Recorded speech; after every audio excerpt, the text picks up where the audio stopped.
뉴스타파, 뉴스버스, 미디어오늘 등은 대통령직 인수위원회 출입을 위해 등록 서류를 제출했으나 등록되지 않았다고 합니다.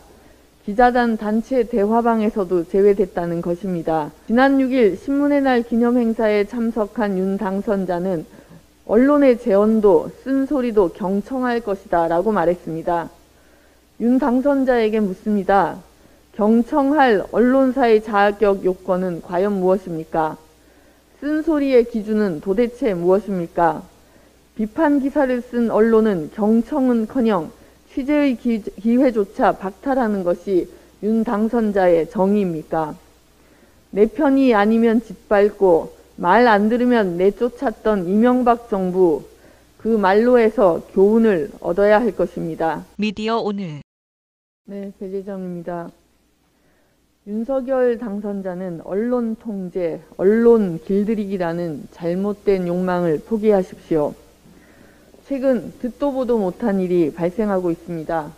대통령직 인수위원회에 일부 언론사가 출입을 거부당하고 있는 것입니다. 뉴스타파, 뉴스버스, 미디어오늘 등은 대통령직 인수위원회 출입을 위해 등록 서류를 제출했으나 등록되지 않았다고 합니다. 기자단 단체 대화방에서도 제외됐다는 것입니다. 이유를 물었으나 모른다는 답만 돌아왔습니다. 이에 대해 이준석 국민의힘 대표가 한 라디오 방송을 통해 윤석열 당선인의 불편한 심기가 들어간 건 맞는 것 같다고 말했습니다. 대선 기간 중에 혹독한 기사들이 나왔던 곳이기 때문이라는 겁니다.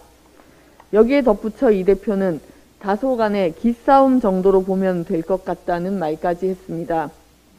알려진 것처럼 뉴스버스는 지난해 9월 윤 당선인 검찰총장 재직 당시 대검이 여권 인사와 언론인들 고발장을 야당에 전달했던 이른바 고발사주 사건을 보도했습니다.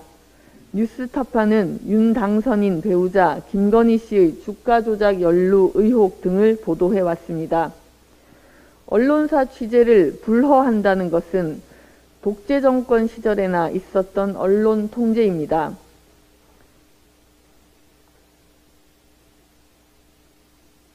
이 같은 행태를 기싸움이라고 표현하는 이 대표의 인식은 본질을 호도하는 말장난입니다. 윤 당선자는 대선 전 뉴스버스의 의혹 제기에 대해 공작도 메이저 언론을 통해 해야지 어디 인터넷 매체가 라는 부적절한 발언도 한 바 있습니다. 인수위는 앞서 공영방송에 대한 업무 보고를 추진했다 방송 장악 의도라는 강한 비판도 받은 바 있습니다. 지난 6일 신문의 날 기념행사에 참석한 윤 당선자는 언론의 재언도 쓴소리도 경청할 것이다 라고 말했습니다. 윤 당선자에게 묻습니다. 경청할 언론사의 자격 요건은 과연 무엇입니까? 쓴소리의 기준은 도대체 무엇입니까? 비판 기사를 쓴 언론은 경청은커녕 취재의 기회조차 박탈하는 것이 윤 당선자의 정의입니까?